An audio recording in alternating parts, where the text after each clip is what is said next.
एक दिन की बात है। ठंड का समय था, घना कोहरा छाया था। सारे लोग जल्दी कार्यालय का काम खत्म करके घर की तरफ निकल रहे थे। नाना जी उस समय के बड़े अधिकारियों में से एक थे। वे उस समय के उच्च वर्ग के लोगों में एक अमीन का काम करते थे। रोज की तरह ही उस दिन काम खत्म होने के बाद घर के लिए अपनी गाड़ी से रवाना होने लगे। रास्ते में उन्हें हाट से कुछ सामान भी लेना था, तो वे और साथियों से अलग हो गए। उन्होंने घर की कुछ जरूरत के सामान लिए और गाड़ी आगे बढ़ा दी। आगे जाने पर उन्हें कुछ मछली बाजार दिखा और वे मछली खरीदने के लिए रुक गए। ताज़ी मछलियां लेने और देखने में टाइम ज्यादा ही गुजर गया। उनकी जब अपनी घड़ी पर नजर गई तो उन्हें आभास हुआ कि आज तो घर जाने में बहुत देर हो जाएगी और ये सब लेकर घर पहुंचने में काफी समय लग जाएगा। फिर यही सब सोचकर उन्होंने सोचा कि क्यों ना जंगल के रास्ते से निकला जाए, तो जल्दी पहुंच जाऊंगा। तो उन्होंने अपना रास्ता बदला और जंगल की तरफ अपनी गाड़ी को घुमा लिया। समय 11 बज चुका था। गाड़ी तेज रफ्तार से आगे बढ़ रहा था। तभी अचानक तेज ब्रेक के साथ गाड़ी को रोकना पड़ा। उनकी गाड़ी के आगे एक औरत जोर जोर से रो रही थी। उन्होंने सोचा, इस वीराने में ये औरत क्या कर रही है। उन्हें लगा कि कोई मजदूर की पत्नी होगी जो नाराज होकर घर छोड़कर जंगल में भाग आई है। तो उन्होंने उससे पूछा कि यहाँ जंगल में तुम क्या कर रही हो, लेकिन उसने कोई जवाब न देकर और जोर जोर से रोने लगी। सारे जंगल में उसकी हूँ हूँ से सिसकियाँ गूंज रही थी। फिर नाना जी ने पूछा, तुम्हारा घर कहाँ है, लेकिन वो कुछ भी ना बोली। तब नाना जी ने कहा कि आज चलो मेरे घर में रहना, सुबह अपने घर चली जाना। ये जंगल बहुत सारे जंगली जानवर से भरा है, रात भर यहाँ मत रुको। चलो आज मेरे घर में सबके लिए खाना बना देना और कल सुबह अपने घर चली जाना। उसने ये सुना तो झट से तैयार हो गई और गाड़ी में पीछे की सीट पर बैठ गई। सिर में बड़ा सा घूंघट डालने की वजह से उसका चेहरा छिपा हुआ था। कुछ ही देर में गाड़ी घर के दरवाजे पे थी।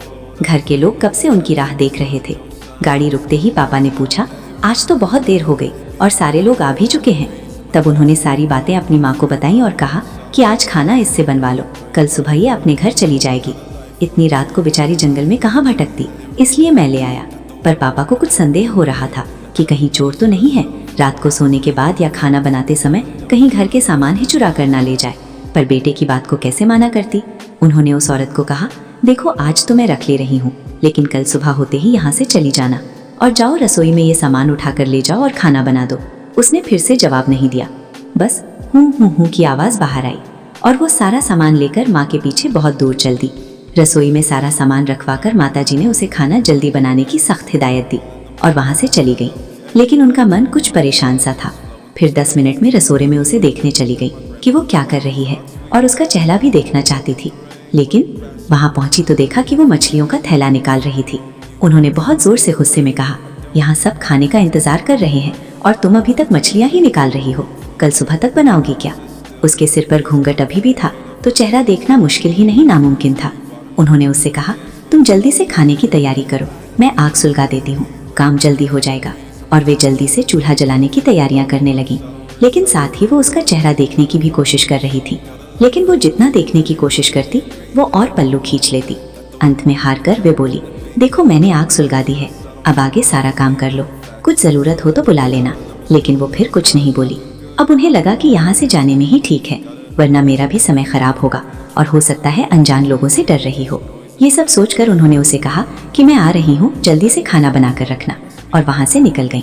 मन अभी तक परेशान ही था, कभी अपने कमरे, कभी बच्चों के, कभी बाहर सबको देख रही थी, कहीं कुछ अनहोनी ना हो जाए। 1 मिनट भी आराम से नहीं बैठ पाई। अभी 5 मिनट ही हुए थे, पर उनके लिए वो घड़ी पहाड़ सी हो रही थी। समय बीत ही नहीं रहा था। 8 मिनट बड़ी मुश्किल से गुजरे और वे तुरंत ही कुछ सोचकर रसोई की तरफ दौड़ी और वहाँ पहुँचकर आया। जैसे ही उन्होंने रसोई घर का नज़ारा देखा, उनकी आंखें फटी की फटी रह गई। उनके पैर बिल्कुल ही जम गए, ना उनसे आगे जाया जा रहा था ना ही पीछे। उनके हृदय की धड़कनें रुक रही थी। वो औरत रसोड़े में बैठकर सारी कच्ची मछलियां खा रही थी। सारे रसोड़े में मछलियां और खून बिखरा पड़ा था। उसके सिर से घूंघट भी उतरा पड़ा था। इतना खौफनाक चेहरा आज तक उन्होंने नहीं देखा था। बाल, नाखून सब बढ़े हुए थे। मछलियां खाने में मगन होने की वजह से उसे कुछ ध्यान भी नहीं था और खुशी से कभी कभी वो आवाजें भी निकाल रही थी। हूँ सी आवाजें गूंज रही थी। रसोड़ा पिछवाड़े में होने की वजह से और लोगों का ध्यान भी इधर नहीं आ रहा था। माँ को भी कुछ नहीं समझ आ रहा था कि चिल्लाने से कहीं घर के लोगों को नुकसान न पहुंचाए। वो चुड़ैल से अपने घर को कैसे बचाए, उन्हें समझ नहीं आ रहा था। बस भगवान का नाम ही उनके दिमाग में आ रहा था। अचानक वे आगे बढ़ने लगी उसकी तरफ और झट से एक थाल लिया और चूल्हे की तरफ दौड़ी। उस चुड़ैल की नज़र भी पापा पर पड़ चुकी थी, सो वो भी कुछ सोचकर उठी अपनी जगह से। माँ कुछ भी देर नहीं करना चाहती थी। उन्हें पता था कि आज अगर जरा सी भी लापरवाही हुई तो अनहोनी हो जाएगी। उस चुड़ैल के कुछ करने से पहले ही उन्हें चूल्हे तक पहुंचना था और चूल्हे के पास पहुंचकर उन्होंने जलता हुआ कोयला थाल में भर लिया और चुड़ैल की तरफ लेकर जोर से फेंका। आग की जलन की वजह से वो अजीब सी डरावनी आवाजें निकालने लगी। अब तो उसकी आवाजें बाहर भी जा रही थी। सारे लोग बाहर से रसोड़े की तरफ भागे। वो चुड़ैल जोर से हूँ हूँ जोर की आवाज निकाल रही थी और पूरे रसोड़े में दौड़ रही थी और माताजी को पकड़ना भी चाह रही थी। लेकिन अब सारे लोग रसोड़े में आ चुके थे। काफी लोगों की भीड़ देखकर वो और भी डर गई थी। लोगों की भीड़ को थेलती हुई वो बाहर जंगल की तरफ भाग गई और सारे लोग ये मंजर देखकर डरे सहमे से खड़े थे और मन ही मन माताजी की हिम्मत की दाद दे रहे थे। तो ऐसे छूटा चुड़ैल से पीछा। वीडियो पसंद आए तो लाइक सब्सक्राइब करना ना भूलें। अगले वीडियो का इंतजार करें।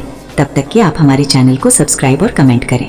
Got a hoodie and some headphones, walking with truths. Ain't no inches in the feed, just noise and flex. But I found God once.